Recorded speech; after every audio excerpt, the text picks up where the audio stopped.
Hello, welcome to the Musicians Creating Prosperity podcast. I'm your host, Dr. Fabiana Claure, and today we have a very special episode where I'm going to have the pleasure of introducing Maaike Aarts from the Netherlands, an incredible musician, violinist, innovator, creator of an app, who's going to share her story in reinventing her music business from in-person to online, being able to change not only her schedule, win back her time, but also create a quantum leap in her income opportunities. We're going to unpack the step-by-step process and what she did and how you can hopefully get inspired and learn from this. Welcome, Maaike. For having me, Fabiana. Absolutely. Thank you for being here. Why don't we start with maybe sharing more about yourself, your journey, and really what brought you to this moment that you are in your life? All right. So I'm a violinist, but also an Alexander Technique teacher. And the Alexander Technique teacher part, that's why I joined your course, actually. So I have a 50% job as an orchestra musician. I play in the Netherlands chamber orchestra, and the other 50% of my work is Alexander Technique teaching. And that had like multiple elements. I'm teaching at the Conservatory of Amsterdam, teaching Royal Concertgebouw Academy students, and I have my private practice. And my private practice was where I was a bit stuck because I had so many students. I have always had a waiting list. I teach already for 23 years. And, actually, since I started, I kind of have a waiting list and I never knew what to do about it. And it became longer and longer and more people on it and more people on it. And I was like, I was thinking, okay, how do I get more impact? How do I reach more people? How can I help more people? And I really know the value of my work. So I already started this app for this reason as well. My app was part of that project, the first step in that direction. Okay, there needs to be something so that people can practice Alexander Technique and bring ease in their lives and breath and flow in music making. And so the app was the first step. But still, of course, the teaching business, the one-on-one teaching that I did had its limits, of course. And so I started then to think about the Think Up Academy. So Think Up is my business. Think Up Academy was like my thought of, okay, let's make an online program where maybe the app can be part of, and then people can also train online and maybe like hybrid or something. I didn't know yet, maybe Q&A or maybe only online. So I was a bit like, and then I got stuck again because I thought it was a great idea, but now what? How do I do this and how do I get started? And it seemed like I had to climb like Mount Everest to do it, because I then thought, okay, then I have to create all this online content and I have to, again, because the app took me like 1.5 years to make, like in COVID time, I couldn't work and I did it. So it was a massive amount of work. Did everything on my own. So I was like, okay, this is going to be at least another app, so how and when and what and how. So, and then I taught one of my students, Lenore Oren, she was my Alexander Technique student. And I told her about my Think Up Academy idea. And she said, well, I'm doing this course with Fabiana. And, she started saying like, I'm going to restructure my private practice, my teaching methods. And I started going, okay, let's tell me more, And then she sent me the masterclass links from your masterclasses, and I started to watch it. And I was like, okay, this could be something for me. And, then I joined your course. And now for the first time, I'm really, really clear on, first of all, how to restructure my teaching practice so I can teach many more people. And second of all, how to do the Think Up Academy online program, how that actually is going to work, how I create content, how to make it happen. And actually, thirdly, it starts to also be a bit, the app needs to also be part of this. Of course, what's the name of your program is like a content, like you have like this umbrella, right? Yes. So it's like the things start to kind of fall under the umbrella, if you see what I mean. I love that. Yeah. Well, let's talk about the transformation. I mean, you've achieved incredible results, changing your teaching hours from 60 hours a month or so down to only 20, being able to change your income stream from creating 3 times more what you used to make and making 41,000 euros in just 2 months of applying the strategies of really packaging your skills using the Musicians Profit Umbrella frameworks. Let's just talk about that transformation. What would you say was the before and after? If you can break it up for anyone listening, how was the structure of your business before and what did it evolve into? In the past, I would teach maybe 25, 30, 35 students a week. I reduced that because it started to get too much and I needed to take care of myself more. So I started to reduce that to 15, well, including the conservatory job, maybe 20 students a month, so that I would not get burnout. But still, I mean, of course, I had 35 people on my waiting list. I always felt like the pressure of that, like I want to help more people, but I can't. And Mhm. I felt frustrated, like I stuck, So I would have this one-on-one lesson. The lesson is 45 minutes. Students could come in at one point, and then, it differed. Of course, some students would stay maybe for 6 lessons, very basic Alexander technique skills. Some students would stay for 3 years because you can always improve further and become even freer and even more in flow on stage, So it's like a never-ending process, Alexander technique, a little bit just like music, you're never really ready. Of course, the course started, and then now the new program is I do have one-on-one private lessons still, because Alexander technique needs a live contact moment with the hand, because you retrain movements and it's very subtle work. You cannot really. I don't think it's possible completely online, but I prefer, if possible, if people are around me and live in my area, then it's really great to have them really with high quality live lessons. But of course, there's also many stuff that I can teach in general to a group. Like the general knowledge, the general skills. Those skills I can teach now to the group. So I have my advanced group and my beginners group. And my advanced group, well, I do, of course, different things than in the beginners group. And so we have like bi-weekly group lessons now, where I go in depth in different themes. Alexander technique theme. Yeah, it could be anything. Breathing, strengthening your head-neck-back relationship, we would say. In other words, how to be balanced and sitting on your sitting bones without effort, without tensing up, many things, mindset skills. So those things we do in the group sessions. And then I have a masterclass where people come also live and you hear the sound change as you work with Alexander technique, with music. It's great and very motivating to hear the difference in sound and freedom of playing and musical involvement, especially as well. And then we have people can send me videos. So what they can do is that they ask me, they have a specific question like, okay, Maaike, I'm now stuck here and I'm with my shoulder and my neck, I have tension, and they film it and they send it to me. And then I can see, of course, very clearly, oh, this is what's happening. And then I can send them a lesson back. And then they can immediately get going. They don't have to wait until they see me for the next lesson. Also, if they have a question, they can ask it always, so that they not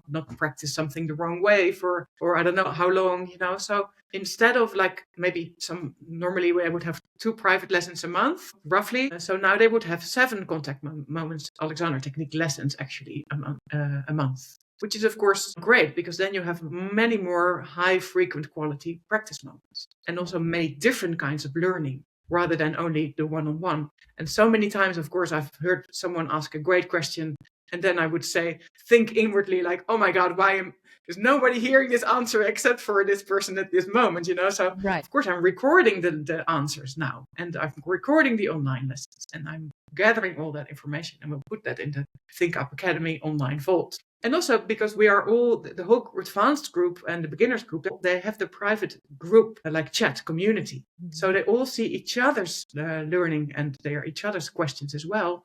And there's a lot of sharing going on and a lot of great meetings, actually. Really people that are really happy to be in this journey together and to share. Yeah. I love that. I love that. And, many musicians have some fears about changing their structures and reinventing their teaching, perhaps, or any other way they work. And when it comes to scaling, that can stop them from actually taking the leap and changing their life, right? Simply because of that fear. So, how has the methodology that you learned working with us, how has it enhanced your ability to serve your students at a greater level, actually? Well, it totally enhanced. I mean, they're already saying like, this is so much better than it was. And I even only just started just new program teaching. It is also for them a little bit of a leap into a jump in the deep water, like how do you call it, the pool where you have the diving board, like, help. It's also for them a little bit like that, of course, because they're used to the safety of my space and the one-on-one and all that. And now they're suddenly in a group, but, it has also, and they still, of course, have the privacy and the one-on-one and all that is not gone, but it also has now the community and the group learning and yeah. The interesting thing is that in your specific case, because of your background in Alexander technique, you found a hybrid model, right? You Yeah. found a medium point, which Yeah. is wonderful. You've Yeah. used your own creativity to adapt the framework that you learned to working with us, and you just made it exactly the way you wanted it to be, right? Which is important because it doesn't have to be a cookie cutter approach, one size fits all, everybody doing it the same way. The principles are flexible. It's like Play-Doh, right? And you can just adapt them and make them your own when you have a vision of wanting to improve the way you work, wanting to improve the way your students can get results. And you found a way where you still have some one-on-one components. You've significantly reduced that, of course. You've gone from 60 one-on-one hours a month to maybe 20. So by 2/3, you brought it down. But at the same time, you've kept that element by choice. And you've also incorporated the online elements to add more diversity in your lessons and in the way your students can learn from you, and also create more leverage in the way you build the knowledge, right? You create your vault, so you're not just limited to being in contact with them in a physical presence. So let's talk about your financial kind of shifts, right? I mean, this is one of the additional benefits of expanding the impact of your work, is that you open your doors to no longer needing students to be on a wait list. Let's talk about that, because I know many musicians fear that their students may just leave if they present a new option. In which way did the communication knowledge and the skills that you developed to improve how you talk about your offer, how you help your clients make that decision, how you enroll them into your vision, how did that transformation that you went through in order to improve your communication skills, how did that benefit and impact your ability to actually enroll your students in this new vision? What was that like? Well, it started with me being also scared, of course. I was really like, oh my God, I'm now in this program and I have to change. Feels like you're reinventing yourself in a way. But I started to get more enthusiastic all along, So it started with listening to all the trainings and other examples of other students who've done similar things. You also start to hear many different options as well. So that gave me the freedom of like, okay, I can really model this to how I feel. Of course, it should be that I really have to stand behind this for 100%. Otherwise, it will, of course, never work. I could never have a call with a student and present a new program if I wouldn't really feel that I really believe in what I'm doing right now and choosing, and I have very good reasons for it. And of course, you get the help in the school, in your training with how to skillfully have these calls and have these conversations. But I think the basis is that you really have to believe it in what you're doing, and you really feel that you're really 100% convinced that it's the best way forward. Yeah, absolutely. Ultimately, sales is the transferring of that conviction, right? That energy of like faith and belief in what you're promoting and what you're offering the person in their true best interest, right? And when they can sense that it's authentic from your side of things, then most people will say yes. And for those who don't, then you're also able to help them navigate that, and not be afraid of that potential resistance initially, right? Exactly. Yeah, that's also one big part of the training, that if people are doubting about it or have objections, that it's not something bad or that you need to shy away from, but it's actually a great opportunity to really dive deep and to ask what is behind it and to find that. And then you can help someone much better. That really resonated with me, because that's really what I'm doing as an Alexander teacher all the time in all my lessons, really like figuring out what's behind and what's behind and what's behind and what's behind. And you're really like a detective, like I love that actually. So in that sense, the sales calls are now for me are really like actually nice. I look forward to them. Yeah. Yeah, because you approach it from a place of curiosity, right? And service. And ultimately it's in their best interest, whatever they decide. It may not be for everyone that you speak with, but for those who are the right fit, then the best thing you can do is lead them to making the best decision for themselves, even if it feels uncomfortable for them, Yeah, right? absolutely. Yeah. Right. You achieved an incredible milestone financially, making, 41,000 euros in just 2 months since we started working together. Let us know more about like the specific strategies that you feel you learned in the Musicians Profit Umbrella framework that made this possible. What would you say was the best part of it that allowed you to create this type of financial breakthrough? I think it was tripling your income from prior years. Is that right? Yeah. Yeah, totally. Well, I think the basis is that you shift your mind from thinking in like a price for a lesson, which I always did, to like the price for a program, for a whole journey. And that makes a whole difference. It's like, it's not time for money, as you would say, I think, but it's time for learning maybe, or for in really deep growth, basically. And that's what you're valuing. And then you can say, okay, this program is 5 months or 6 months or 3 months or whatever. And then if that is very different, it took me a while, of course, also to make that shift. It took me a while. I had some questions about it and some, fears and doubt, but actually I can see that now, that it's really, and I really feel good about it as well. I'm offering my skills and all my expertise of the last 23 years, and I put it in this whole program, and I've really thought it through. And this is where I will take you in 5, 6 months. And this is where we will be after that. You will be basically transformed. And in a way that is, it's time for one invoice per lesson or something. Really, that's the shift we have to make. Right. Yeah. And I mean, I guess as you shared earlier, you've got all these different interests, right? And so many musicians, most of us, we are multifaceted. And you have, a position with an orchestra, you are a performer yourself, a violinist, you were developing an app, creating an institute, with your Sync Up and kind of everything that you've done.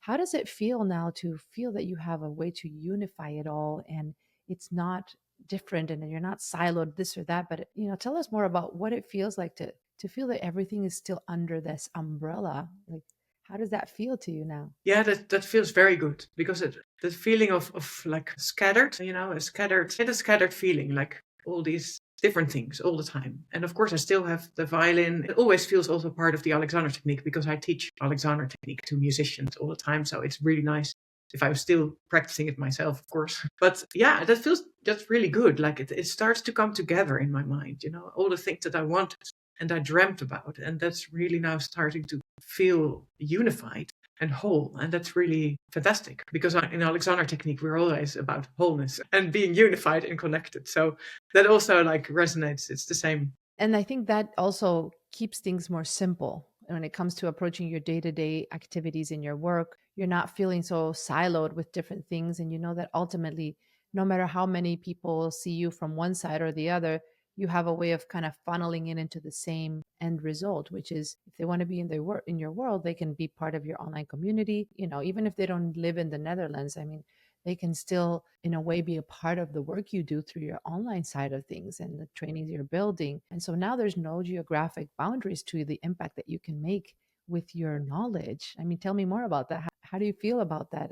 Well, That's something. that's exciting, because I know my app is. I never did any advertising on my app. I just made it. I put it in the App Store, and people have subscribed to it. And already from the first month, I had some people from Kazakhstan to people from Iran to, of course, in the US and the UK and Holland and Australia, the English speaking countries are biggest. I already started to hear that people who were using the app started to look for Alexander teachers. So it's like, great, like people starting to, the work I'm helping a bit with spreading this wonderful work. And now my next thinking is going to be like, okay, but if someone who's using my app wants to work with me, now they can actually contact me, because I didn't put that in my app until now, because I was like, okay, if you're interested in Alexander technique, you stumbled upon it, find yourself a local teacher. But now they can actually, also come to me if they want, so I can even bring the app in that way. And they, like, I don't even have to tell them like, yeah, that's not possible. That's so powerful. Yes, I mean, that's the irony that most musicians don't realize when they create their beautiful work, right? Whether it's an app or an album, or you go on tour or you release a book. The missing link that I found, even in my own career, when I released my debut album in 2013, before I knew any of this, my end goal was just to get it out there, right? It was just like, okay, I recorded the music, I played Rachmaninoff piano sonata and Beethoven sonata and all this work that was a lot of work. That was it, right? I just released their album and like, let's go. There was no business back end strategy behind that, right? And you did the same thing. You released your app. You're like, well, here's my knowledge and let's go. But there was no business end behind that. There's nothing people could do with that app. And I mean, frankly, monetizing an app, there's no way you would have ever made 41,000 euros in 2 months with an app. I mean, there's just impossible. So the difference between having an online model, a framework where you have a high ticket program, right, where you can bring people in for a certain amount of time and help them go through a transformation in solving a problem that they need. And then also having these other creative projects like apps or albums or video releases, is that they can come together when you have the back end business. Otherwise, it's just a lot of creativity and effort. And then if you don't have enough financial return, there's a limit to how much you can actually put into it. Eventually it'll stall, like your app did, where you started it, but then there was no financial return. So it was kind of stuck in there. Does that make sense? Yeah, well, there was financial return for the app, only I've always put it back in to improve it. It is actually surprisingly well, I think, taking into consideration I never did anything to promote it. Right. But it's true that there was absolutely no business strategy. I never did anything, really nothing, Yeah. absolutely nothing. Yeah. So that's the beautiful thing, how it all comes together. And I think for so many musicians listening to this podcast, it's a call to action because, in a way, like you've done the hardest part, which is to learn your craft, like to master your knowledge. That's taken you a lifetime, right? Think about it. How much, 10, 20, 30 years maybe of work you put together in what you do, right? And yet, in 2 months, it's by making the switches that you learned through the Musician's Profit Umbrella framework, you were able to exceed what you were making as a result of 30 years of work. And the same thing happened to me. Like, I went through school, I did all of my degrees in music, finishing a doctorate degree. Then I started a brick and mortar business that was still based on one on one model. So even though it was very rewarding, it's still limited in how much you can make because of the model. But and then I started a university program. I was on a tenure track position. All of the accolades, if you will, of what most musicians want. My income could not surpass $100,000 at all a year. It was way below that. And then in 6 months of creating this framework and learning and starting to incorporate a different way of working, I crossed the six-figure leap within 6 months. Why? Because when you already have a lot of knowledge, but you're not structuring it in the right way, it doesn't take another 20 years to change it all together again. It just takes the right knowledge and the right environment, the right framework, and then obviously a willingness on your part to say, I'm done working like hard. I'm ready to start working in a new way, even if it feels new, if it feels vulnerable, if it takes steps that may feel uncomfortable. I'm committed to changing how I work. And then that's what we refer to as a quantum leap, right? You can achieve in 6 months or in 3 months or in 2 months what you were not able to achieve in 30 years. You know what I mean? Totally, totally. Yeah, absolutely. So let's talk about your time now, because this is one of the most important things that, so many musicians are struggling right now, which is just having a life where they're constantly on the go, go, go, go, go. How does it feel now? Like, what do you feel is possible for you now that you've been able to switch from 60 hours a month to teaching 20 hours a month, bringing down the amount of work? Like, what do you feel is possible now that you have all this extra time that you didn't have before? Well, to be honest, this is the first week that I start to notice that I have more time. So I cannot really speak from my experience yet, because it was a bit like a transition, and it was like, students who had auditions and were still following their one-on-ones because I promised to help them with and then we made a deal basically before already. So I'm starting now. This is the first week. I have two days that I'm, instead of teaching 6 hours a day, I would have 2 or 3. You know, so that has been now only for 2 days, but I'm really looking forward a lot actually. And what I'm planning to do with my extra time is, of course, to put it back a bit in my business and in the app and the Think Up Academy and all that. Of course, it needs time as well to create it. But I want to give back to community, So that's really what I'm. And of course, spending time with my family has already been prioritized. So there was no need to suddenly start saying like, in your school there are many videos of people who were like never having dinner with their family or never, because they were always working or something. I don't have that. So that part was already all right. But I feel like, I've been so much invested as a musician, and it's not only about me anymore. It's like also time to get active a little bit and to join, maybe do some volunteer work or stuff like that. Things that I care about, that I have more time to Oh, do. wow. That is so powerful, because ultimately that's what this is all about, is making an impact and being of service. And it sounds that, to me, that your newfound business model, your new structured business in life is now giving you the freedom to even lean in at a greater level into service and giving back and finding a way to expand the impact of your work. And that becomes a more purposeful life, a more meaningful life, which is no longer about just survival, if you will, but it's really about legacy, right? It's about building something that will stand the test of time and not only benefit you and family, but help make the world a better place. I mean, it's really about that. And when we think about it from that standpoint, that's what gives us courage to take those uncomfortable steps. Yeah. And I know that's one of the things we talk a lot about in our work together is stop making it about you. Like when you're afraid to talk about your students, it's not about you. It's about what this is going to help do for them. And like all those things can help you take those uncomfortable steps because it's not about you.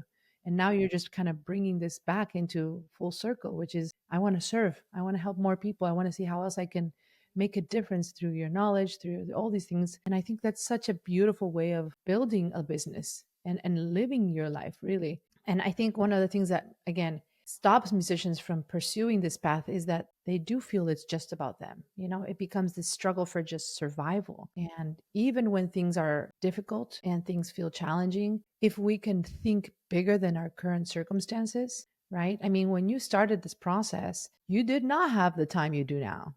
You did not have the finances you do now. So why don't we take a moment to just acknowledge that, you know, many people listening to this, or watching this podcast may find themselves in a way saying, oh, you know, I'm just so busy, or I just don't have the finances. I just don't think I could do it because my life isn't ready, or I don't know if I can go all in. Like that's one of the funniest things, right? Is like, no one has the luxury of just putting a pause on their life to do this. Everyone has to find a way to put it together while they still have a lot going on so that they can later restructure and see the fruits of that effort initially, right? But can you share more about what were some of the things maybe you told yourself when you were considering making this change, even though you had a lot going on in your schedule, even though the finances were not necessarily there? What were some of the ways that you maybe saw that this would still be worthwhile? Well, I just listened to my gut feeling. I just felt that I had to do it. I cannot really explain it otherwise. It was not really like I can have very strong. It felt the same as when I had my first idea of the app. It's just something like you feel in your body that this is a great idea and you have to do it. And then of course you start to think, and then you start to reason. Well, I don't have time, and I don't have that, and whatever, blah blah. You know, I just for me that's not important. If I feel that feeling and I recognize it immediately, then I just go for it. You know. And, you know, that's what I kind of did. And of course, my mind had all these objections. And I also asked them to you in the call we had. And like, so how is it going to work? And what does it mean? Many millions of questions, of course, and little doubts. But my gut said, this is what you need to do. I don't know. That's what I did. And I knew, of course, life's always busy. So I don't really believe in like, oh, I don't have time right now. Of course, yes, I'm very busy, and I was already working 40, 50 hours a week. I was like, you know, if you want to, you can always you can do it. I know that, you know, I can make it happen if I really want this. I just make sure it happens, you know. So yeah. I think this is so empowering for people to see and to listen because it shows your decision making patterns. And it's not the first time you do that. You just shared, you know, when I decided to create my app, there were a bunch of things that like wanted to stop me, but I didn't let them. And I said, you know, I'm just going to do this and I'm going to follow my intuition. I'm going to take action and not overthink the decision. And now you did the same thing. So it actually becomes a pattern of decision making, which then when you start the new era, when you start the new reinvention process, and you have to take similarly uncomfortable steps, you don't second guess those either. You're able to say, oh gosh, this is like crazy, but I got to do it. And you just do it. And then the next thing, and then you do that, and then the next thing. And what that does is it leads to the results that you can now share about, which is, you know, tripling your income, reducing your time load from 60 hours to 20 hours a month, and just freeing up a whole new level of abundance and prosperity and impact that you now can make because of that decision making pattern. Like I would actually say, it doesn't matter. Like, yes, we worked with you. It was an honor, and it continues to be an honor to support you and help you learn what you need. But ultimately, it's you. It's your ability to say, like, I'm going to take action from a place of faith, and I'm going to not doubt that I can achieve this. Even though it took a lot of uncomfortable steps, you started it saying, like, why wouldn't I be able to succeed? Obviously, you're seeing other people doing it, and you're just acting from this vision of there's no reason why I couldn't. So I would say that willingness to take action and not overthink things, but also that willingness to have faith in your own potential. Would you say those two things were perhaps the driving forces that have allowed you to succeed not only now, but perhaps even throughout your life? Yeah, absolutely. I think so. Yeah, I think so. There is exactly those two things. And I've learned to trust this gut feeling, which is great because that's like a very important skill to develop in anyone's life, I think. there's this little voice sometimes that you really have to connect with and listen to. Yeah. Yeah. Well, let's talk about that for a second because there's also the other voice. So Yeah. how do you know, right? You I, I, know. I I usually like to say being able to make the distinction between the wrong decision versus the uncomfortable decision that you ultimately know is the right one. Yeah. It's also a skill because sometimes we can hear a voice in our mind that says, don't take this step. And Yeah. we fear it's preserving, right? We're like, yeah, okay, I'm not going to do it because I want to protect myself. I want Yes. to protect myself. I'm trying to create this self-preservation. But at the same time, that same voice can become a self-sabotaging voice that is Totally. ultimately going to keep us with a good intention. It wants to protect us, but it's also holding us back. So not everyone can make that distinction between knowing which is which, right? Yeah. Are you listening to the self-preservation or are you listening to the self-sabotaging voice? So Yeah. maybe like, let's go deeper because this is very powerful. Yeah. How do you tell the difference? How do you know when to listen and how and what is the right gut reaction? You see what I mean? Well, for me, this is all about self-development. And for me, the self-development started when I was 23 and injured. I had 5 already tendonitis injuries in every bachelor year. I couldn't play. And the Alexander technique kind of, gave me so much more insight, not only in my physical awareness, but also in my mindset and also in my emotional world, in my intuition world. So I think a path, it could be on other paths, of course, but Alexander technique really worked for me to clarify between these things, because there is a big difference between the gut feeling and the really wisdom that comes from there versus the habitual mind speaking from fear. And that's a very big distinction. And how do you know the difference? That's by really going on a path or a journey of self-development, and really, like, as if your mirror is your consciousness and it's full of dust in the beginning. And with every step of Alexander technique I took, I was dusting off the mirror bit by bit. And I now know very clearly what my patterns are, what my habitual mental patterns are that are unhelpful. So I don't listen to those. And what my gut feeling is, which is really very different. And it feels different as well. And it has different, it doesn't even come with words, I think, the gut feeling for me. The mind speaking, like the unhelpful mental habits we all have, is really like a brainy thing. Like it's somewhere here.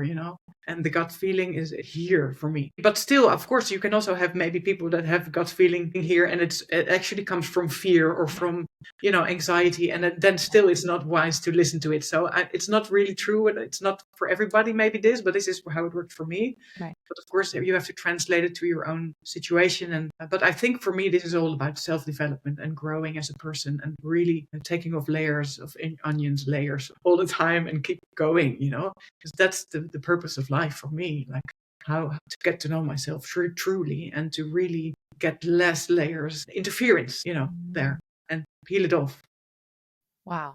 That is so powerful. And it's one of the things that I think is often overlooked in terms of success, right? We can see, the external evidence of success, but underneath that, inside of that success, there's so much of a personal development foundation that needs to be in place so that that success can manifest, can happen externally.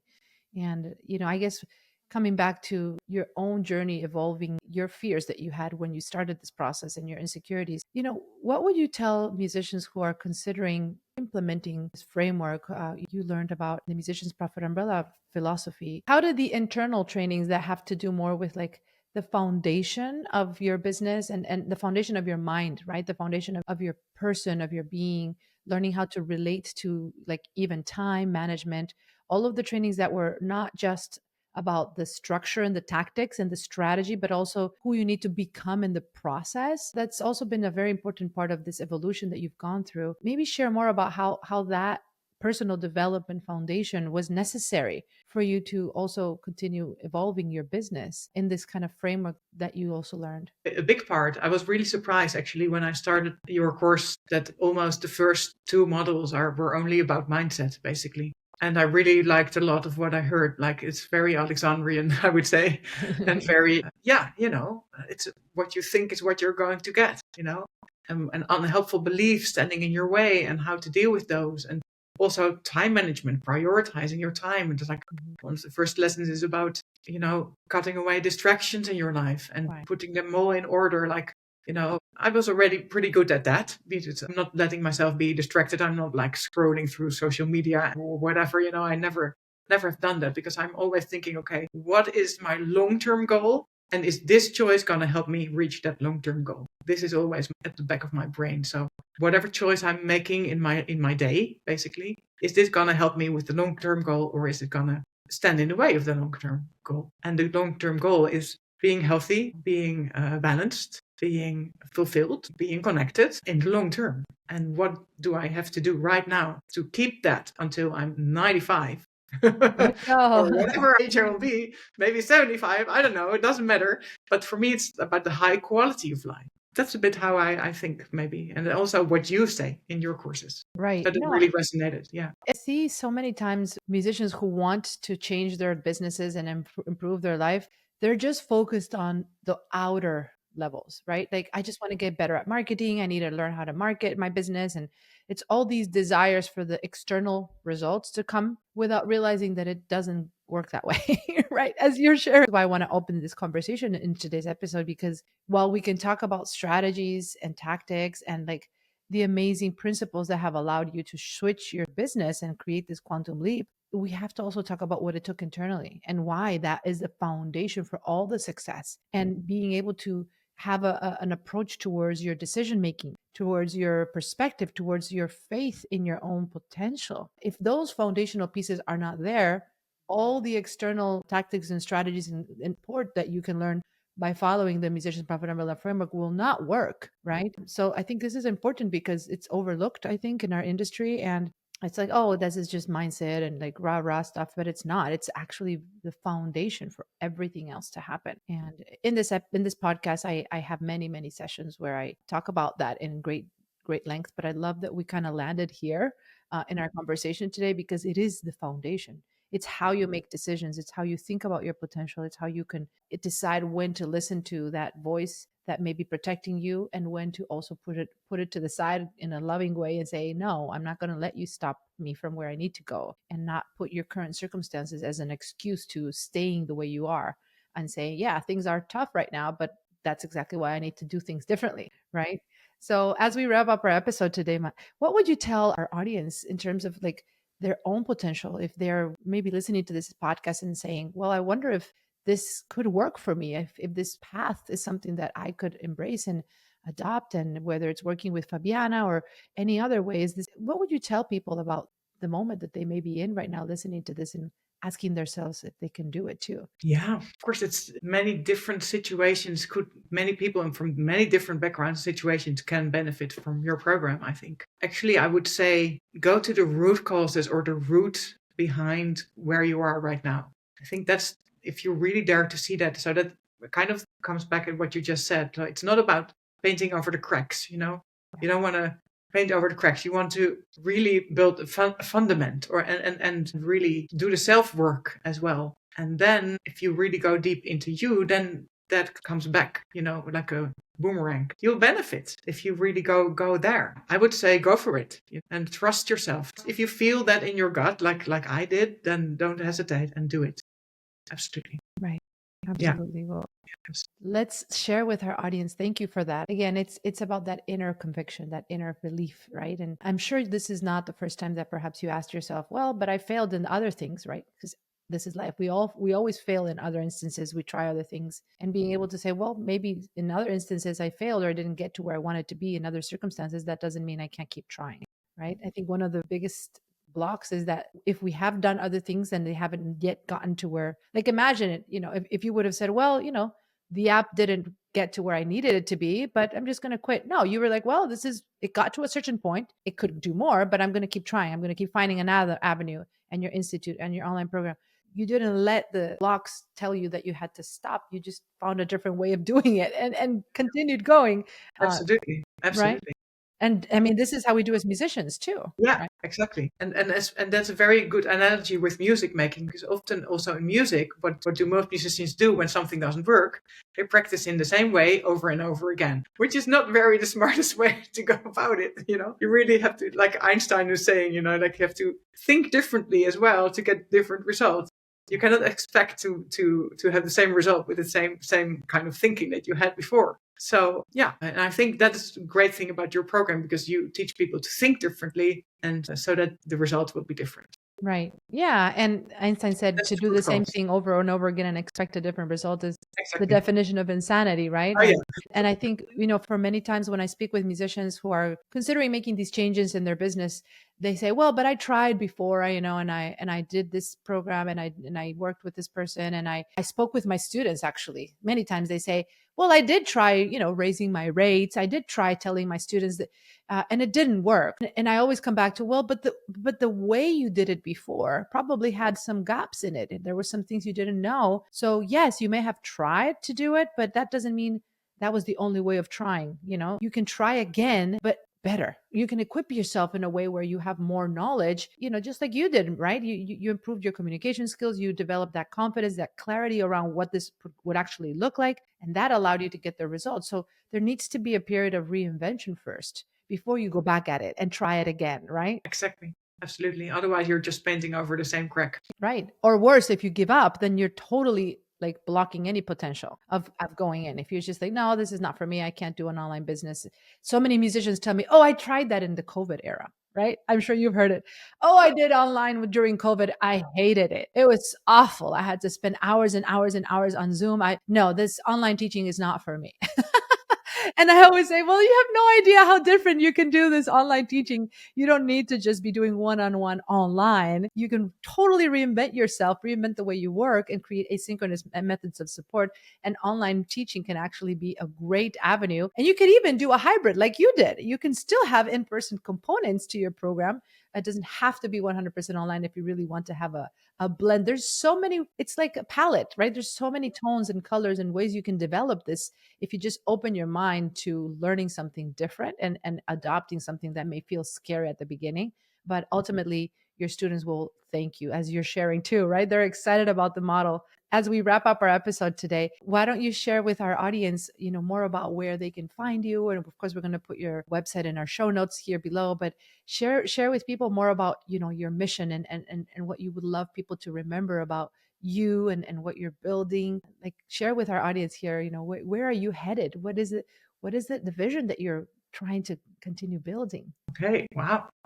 Big Another question. deep question. Yeah. I want them to have that inspiration, Yes. because I know you have it, but maybe Yeah. share, where do you see yourself going next? Well, my dream is that the way I teach, that it contributes to making the world a better place. That's my dream. I know that when people are in pain and constant tension and their breathing is stuck and their stress levels are sky high and they are not free playing, it's for technique is for everyone. So it's for an office worker as well, for a CEO, for anyone who wants to lead an easier life with more ground and breathing and free movement and healthy clarity of thinking, efficient movement, so that people are able to make better long-term choices in the end. That helps the world, I think, the most.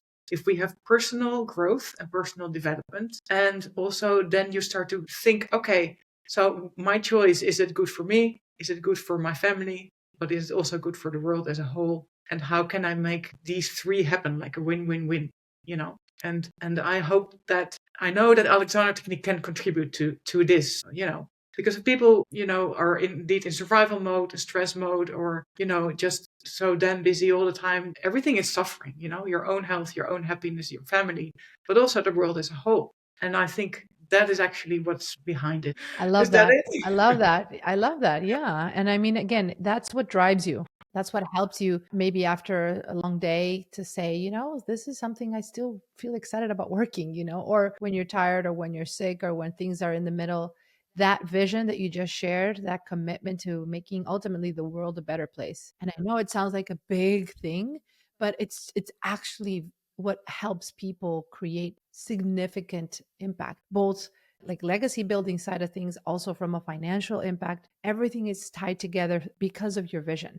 And I hope this inspires our listeners and our viewers to ask themselves, what is your vision? What is your why? What is the thing that is motivating you to maybe do things that would feel uncomfortable? Do you have something that is calling you to step into a bigger place of service, even if right now you may have some concerns to just keep alive, stay alive and just stay afloat.